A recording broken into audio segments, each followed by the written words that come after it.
سودا کے توشہ خاص سے آج میں آپ کی توجہ ایک اہم مسئلے کی طرف دلوانا چاہتی ہوں۔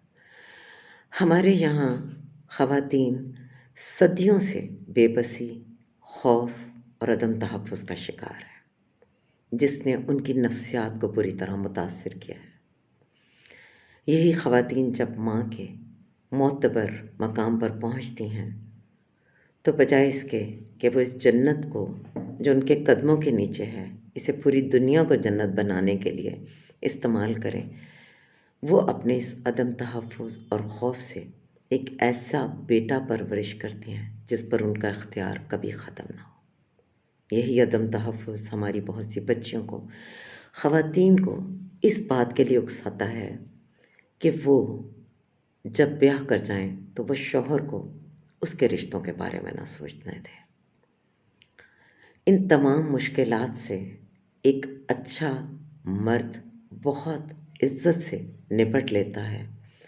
مگر زیادہ تر لڑکے یا مرد اپنے گھروں میں وہ آواز نہیں رکھتے یا ان کے اندر وہ اخلاقی جرات نہیں ہوتے کہ وہ رشتوں کے اس توازن کو قائم کر سکیں، جس کے نتیجے میں کوئی ایک سائڈ کئی دفعہ سسرال اور کئی دفعہ آنے والی بہو بری طرح پس جاتی ہے۔ بیٹا کماؤ ہو، اچھا ہو، تو مائیں یہ سوچتی ہیں کہ لڑکی کو پیس دیں کہ کہیں ان کا اختیار کم نہ ہو جائے۔ بہنیں نت نئی سازشوں کے جال بننے پر آ جاتی ہیں۔ میں سبھی کی بات نہیں کر رہی، لیکن زیادہ تر اسی طریقے سے جو بچیاں یا لڑکیاں آتی ہیں ان کے نزدیک ہوتا ہے کہ سارے ان کے جو پچھلے ہیں وہ زندہ بھی کیوں رہیں، ہم جا کر قابض ہو جائیں اور یہ پورے کا پورا میرا ہے۔ یہ رویہ معاشرے میں انتہا درجے کا عدم استحکام، آنے والی نسلوں میں خرابیاں اور کئی معاشرتی برائیوں کی جڑ بن گیا ہے۔ اس کے تدارک کے لیے ہمیں ضرور سوچنا ہوگا کہ رازق اللہ کی ذات ہے، عزت اور ذلت صرف اللہ پاک دیتے ہیں۔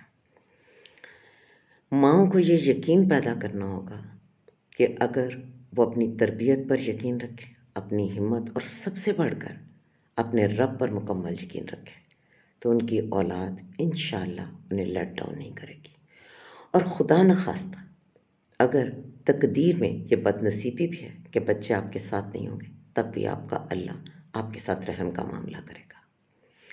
اسی طریقے سے آنے والی بچیوں کو یہ سوچنا چاہیے کہ آج وہ جس کو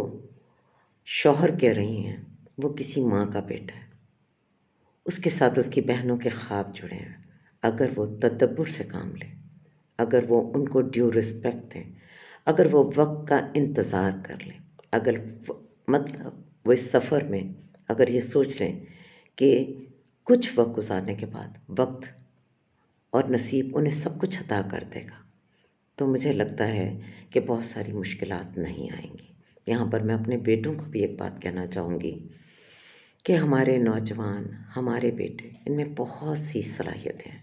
یہ بہت قابل، بہت محنتی، بہت ذہین بچے ہیں، ان میں اللہ کا خوف بھی بہت ہے، مگر ان میں بھی ایک خوبی پیدا ہونی چاہیے کہ یہ کسی بھی حسین سے حسین کسی پری کو بھی بیاہ کر لائیں تو اپنی ماؤں بہنوں کو لیٹ ڈاؤن نہ کریں، اور ایسے ہی جب کسی کی بیٹی ان کے گھر آ گئی ہے سب کچھ پیچھے چھوڑ کے، تو ماں بہنوں کے لیے اس پر بھی ناجائز دباؤ نہ بڑھائیں۔ آپ اپنے بڑوں کے احترام کے ساتھ، آپ اپنے لائف پارٹنر کی عزت اور احترام کے ساتھ بہت سے کام بہت آسانی سے کر سکتے ہیں، اور اس کے لیے صرف اور صرف تھوڑی سی اخلاقی جرات چاہیے۔ یہ بہت کمزور مردوں کا شیوا ہے کہ وہ عورت پر گالی گلوچ، طلاق کی دھمکیاں، بیٹی ہوئی تو میں یہ کر دوں گا، تم پیچھے سے کیا لے کے آئی ہو، یا بچیوں کے آنے پر ظلم کی آخری حد کہ انہیں ان کے ماں باپ سے نہیں ملنے دینا، گھروں کو تالے لگا کر جانا ہے، یا ان کے جہیز کی چیزوں کو تہس نہس کرنا ہے، یا ان کو ساری عمر بٹھا کر تانے دینے ہیں۔